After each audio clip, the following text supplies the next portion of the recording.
Welcome back to Best of the Bluegrass. The dog days of summer can be a fun time for our pets, but they can also be hazardous to their health. I'm back at the Richmond Road Veterinary Clinic in Lexington for this edition of Ask the Vet with Dr. Kevin Smith. Thank you.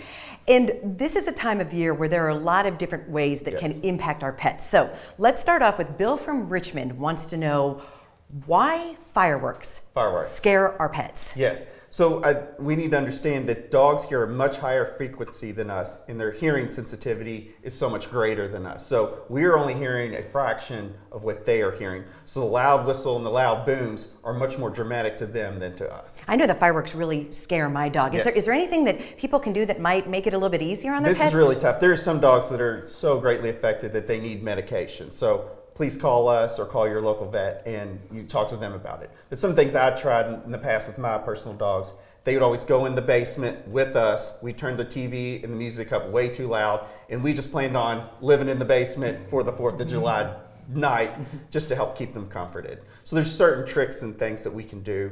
It depends on your individual dog.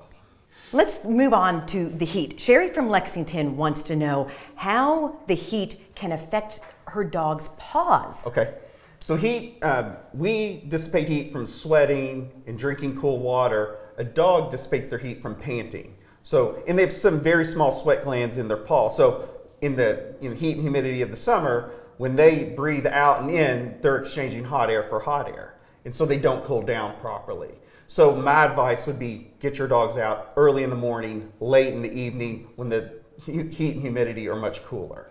I worry about paws on concrete. If you've ever walked barefoot, on the concrete in the summer, it will burn you. If it burns us, it's going to burn them as well. So I would avoid those really hot times. And if you have to walk in the grass, not necessarily on the concrete. What about booties? She wanted to know if booties would help. I would avoid the booties because part of the animal's sweat glands are in their paw. I just feel like it would build up and hold into that heat. So I would avoid the heat altogether. Julie from Winchester wants to know, is it okay to keep her pet outside all day while she's at work?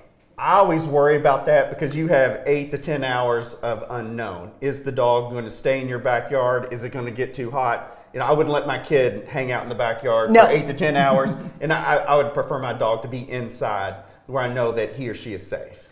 What are the most important things that people just need to keep in mind in general about the summertime months?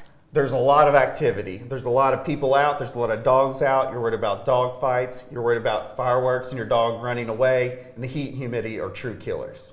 Where can people get more information about Richmond Road Veterinary Clinic and the Tates Creek Animal Hospital? They can visit us online or please call us. Stop by anytime. We'd be more than willing to talk to people.